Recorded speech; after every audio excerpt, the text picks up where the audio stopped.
Hello everyone. Welcome back to English a cake walk YouTube channel. आज के इस video में हम देखने वाले हैं बहुत ही इंटरेस्टिंग इडियम्स जो कि आप रोजाना इस्तेमाल होने वाले सेंटेंसेस में इनका इस्तेमाल कर सकते हैं। चलिए आइए शुरू करते हैं। तो आज का हमारा पहला इडियम है under the weather. Under the weather.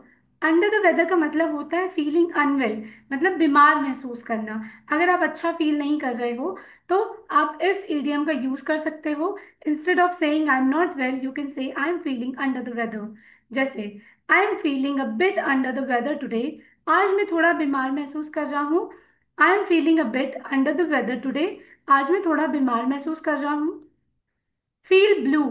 Feel blue का मतलब होता है फीलिंग सैड और डिप्रेस्ड। जब हम बहुत उदास महसूस करते हैं ना, तो हम अक्सर कहते हैं आई एम फीलिंग सैड या फिर आई एम सैड। तो you can say I am feeling blue. Feel blue. जैसे she she is been feeling blue since her cat died. She is been feeling blue since her cat died. अपनी बिल्ली की मौत के बाद से वह उदास है। अपनी बिल्ली की मौत के बाद से वह उदास है। Over the moon. Over the moon का मतलब होता है एक्सट्रीमली हैप्पी, बहुत ज्यादा खुश होना। जब हम बहुत ज्यादा खुश होते हैं तो हम यूज कर सकते हैं ओवर द मून। जैसे he was over the moon after getting the job. नौकरी मिलने के बाद वह बहुत ज्यादा खुश था। नौकरी मिलने के बाद वह बहुत ज्यादा खुश था। ही was over the moon after getting the job. आप अपने लिए कह सकते हो I am over the moon, मतलब मैं बहुत खुश हूँ। I M over the moon, मैं बहुत खुश था। I was over the moon. एक ही सेंटेंस से आप कितने सारे सेंटेंसेस बना सकते हैं।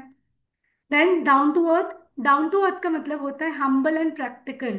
हम्बल मतलब बहुत से लोग ऐसे होते हैं कि बहुत ज्यादा पैसा होने के बाद भी वो बहुत ही डाउन टू अर्थ, बहुत सादा और व्यवहारिक स्वभाव के होते हैं। ठीक है, एकदम हम्बल होते हैं, विनम्र होते हैं। Despite his success he is very down to earth. इतनी सफलता के बाद भी वह बहुत ज्यादा सादा और व्यवहारिक है। Word on the street. Word on the street का मतलब होता है अफवाह। जब मतलब लोग आपके बारे में अफवाह फैला रहे हो, र्यूमर फैला रहे हो, या आपके बारे में बातें कर रहे हो, या आप लोगों के बीच में चर्चा का विषय हो।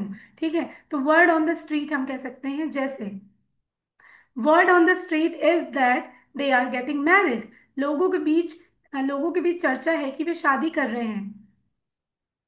Under the table. Under the table का मतलब होता है सीक्रेटली और इलीगली, मतलब चोरी छिपे या फिर गैर कानूनी तरीके से कुछ करना। सबसे ज्यादा देखो इस चीज को हम यूज कर सकते हैं रिश्वत लेने के तौर पे, है ना। अंडर द टेबल कि कोई काम क्या है, ऊपर ऊपर तो बिल्कुल सब ठीक है, लेकिन नीचे ही नीचे, अंदर ही अंदर हमने क्या किया, रिश्वत लेके उस काम को करवा दिया। Under the table. जैसे he got paid under the table for that deal. उसे उस सौदे के लिए चोरी छिपे पैसे दिए गए। He got paid under the table for the deal. Kick the bucket. Kick the bucket का मतलब होता है टू डाई, मर जाना। ठीक है, अगर कोई इंसान मर गया तो आप कह सकते हो kick the bucket. But remember, ये बहुत ही इनफॉर्मल और बहुत ही ह्यूमरस होता है, मतलब किसी का मजाक उड़ाने के उस पे, या फिर बहुत ही मतलब हंसी जब हम बना देते हैं ना किसी की चीज का, उसके लिए हम यूज कर सकते हैं। कहीं सीरियस सिचुएशन पे इस इडियम को यूज मत करिएगा। पता चले कोई किसी की डेथ हो गई है और आप वहां पे कह रहे हो ही किक्ड द बकेट, नो, वहां पे नहीं। बहुत ही आप अपने दोस्तों से कह सकते हो, है ना, बहुत ही इनफॉर्मल है ये। जैसे he kicked the bucket at the age of 90। वह 90 साल की उम्र में मर गया। ठीक है, सो ही किक्ड द बकेट मीन्स अब 90 ईयर्स की एज में मरा है तो क्यों दुख होगा, दुख तो खैर होता ही है। He kicked the bucket at the age of 90। Out of order. Out of order का मतलब होता है खराब होना या बंद पड़ जाना, लाइक नॉट वर्किंग प्रॉपरली। आपने कई जगह पे देखा होगा कि एटीएम के बाहर लिखा होता है आउट ऑफ ऑर्डर, या फिर एलिवेटर के बाहर लिखा होता है लाइक आउट ऑफ ऑर्डर, कि खराब है, अभी बंद पड़ी हुई है। The elevator is out of order, lift खराब है। Fit as fiddle. Fit as fiddle का मतलब होता है परफेक्ट हेल्थ, एकदम तंदुरुस्त। एकदम कोई आपसे पूछे hey how are you can say I am fit as fiddle. I am fit as fiddle. जैसे he is 70 but still fit as fiddle. वह 70 साल का है लेकिन अब भी एकदम तंदुरुस्त है। Beat the clock. Beat the clock का मतलब होता है समय से पहले काम पूरा कर लेना, like finish something before time runs out. समय खत्म होने से पहले पहले हमने काम को खत्म कर लिया, it means beat the clock.